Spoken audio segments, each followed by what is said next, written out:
What's up, people? So before I made a video about whether the WWE wants to really create big time marquee names, major stars, and I gave 5 reasons why they don't.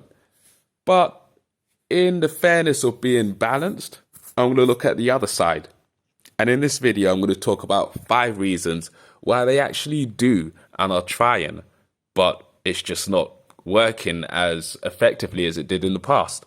So, reason number one, it's been something that Vince has always emphasized. If you ever go back and you look at some of Vince's rare interviews, outside of the WWE that he's had, one of the things that he'll constantly talk about all of the time is creating new stars, making new stars, changing with the times, adapting. That's always on his mind, at least from what he's expressing. So, sometimes you take people at what they give you, and based on what he's saying, that's what they want to do. Reason number two, there's something he's done until very, very recently. Vince and the WWE has had a habit of, almost you could say it's ageist, but once wrestlers, especially the male wrestlers, actually no, and female wrestlers, but once the wrestlers reach a certain age where they're at that point where they're kind of relying on their name more than their actual in-ring work and character work, he lets them go. He cuts them loose. Think about the 80s and 90s.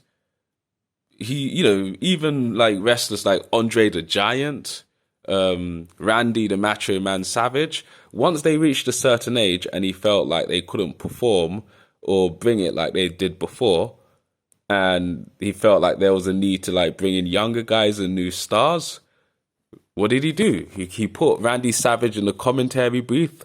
He started kind of winding down on Andre's career. Even when Hulk Hogan returned to the WWE in 2002, Hogan was there and he had a world title run, but he wasn't particularly pushed the most prominently, and he was used to put over a lot of younger guys. And apparently this was something that irked Hulk Hogan, because it was hey, I want to I feel like I still have a lot left in the tank as a marquee name on my own. And Vince was just he just had another idea in mind. We also saw a similar thing with Stone Cold when he wanted Stone Cold to do the job for Brock Lesnar. So there has been that trend there to kind of, once the wrestlers reach a certain age, to sort of have them just by, on automatic, start paving the way for the next generation. I think that's changed recently, particularly now because of the whole kind of concept of the part-time wrestler and the fact that he can just, bring in these old legends, pay them a little bit of money, kind of contract work. They're literal independent. They're true independent contractors, where it's just you just throw a bit of money at them, bring them in for a one-off appearance or a round of appearances, and then that kind of gifts WWE programming a short burst, a short boost in the ratings that they kind of need to, I don't know, kind of keep them afloat for that year. So yes, in the past, he has shown a trend to, kind of start pushing wrestlers away once they reach a certain age. But that has changed recently. There is nowadays an increasing and maybe too much of a reliance on part-time performers in a way that we didn't see in the past. And I think that whole Pandora's box honestly opened with The Rock once he returned, and he was the first to really kind of wrestle on a part-time schedule. And then after The Rock, you got Brock Lesnar, and then subsequently after that, you saw it with Taker, and then it just you just started seeing all of these others slowly kind of drip in, and boom, now you have part-time wrestling galore. So yes, he's shown a habit of doing that. Reason number 3, the pro wrestling ecosystem has changed. So something you have to think about is when we think about earlier periods like the Attitude Era, the ruthless aggression era, the rock and wrestling era, even New Generation to some extent. Again, those were at times where there were a few more larger national promotions. So yes, in the 80s you had NWA, like Jimmy Crockett Wrestling. You had all these different territories that gave more wrestlers a national platform to like get exposure, get national exposure, and not only that, but to also give them a place at a national level to ply their trade. So they were, regularly wrestling in packed out stadiums and venues, working with like sizable crowds, getting national exposure on TV to like, again, help season them, to help them like understand, work on their character, their promo ability, understand how to read the crowd and integrate that into their matches, their in-ring psychology. That exposure and that experience that system is not there now today. There is no WCW, there is no ECW, or in earlier ages, there's no NWA and so forth. So in terms of the ecosystem that's supplying them with talent, it's not the same as before. A lot of these new up-and-comers, these, indie wrestlers who are like joining through NXT, a lot of their experience consists of like wrestling in much smaller venues, the bingo halls, the high school gyms, and, they are good performers, they're good athletes, but when you're performing in those types of places and, you don't have much exposure nationally, first of all, you don't have the same national recognition. You've got WWE has a lot fewer big ticket names that they can kind of poach from other promotions like they did in the 90s, early 2000s, and, before that. So you don't have the name recognition that comes with like a more competitive national wrestling ecosystem. And then again, they've been wrestling in high school gyms and bingo halls. There's just certain things that they're not going to really be the most acute to in terms of like wrestling experience, understanding how to get over, because they've been wrestling in high school gyms and bingo halls. You bring someone like that and then you suddenly put them on a national stage in the WWE. They're not gonna, it's like a completely different kettle of fish, and they're not gonna know how to get themselves over because they don't have national TV experience.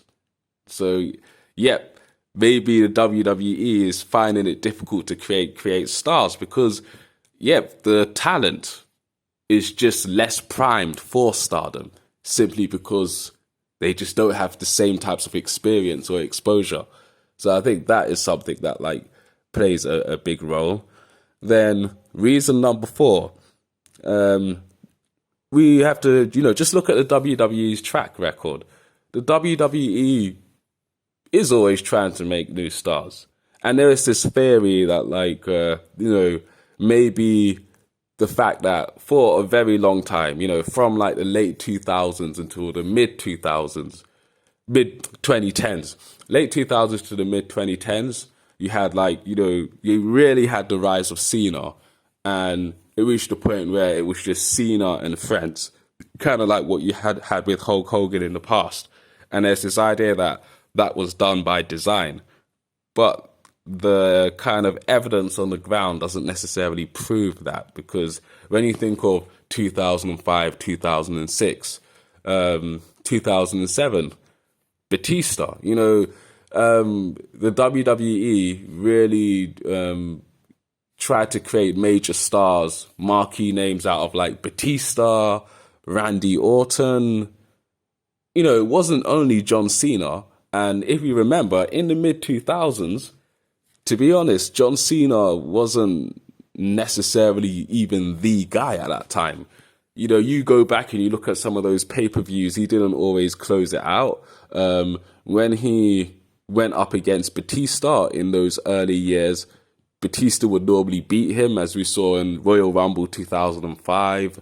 I think they had a match at SummerSlam 2007. Batista beat him again. Randy Orton was given the belt before John Cena was, you know, back in 2004, was made the youngest world champion in history. So, you know, there were some others whom they tried to kind of strap the rocket to and like push to the moon. But for whatever reasons, like Cena said, you know, many have stepped up, but they haven't kept up. You know, Orton, like his initial push just didn't really click in terms of him working as a face.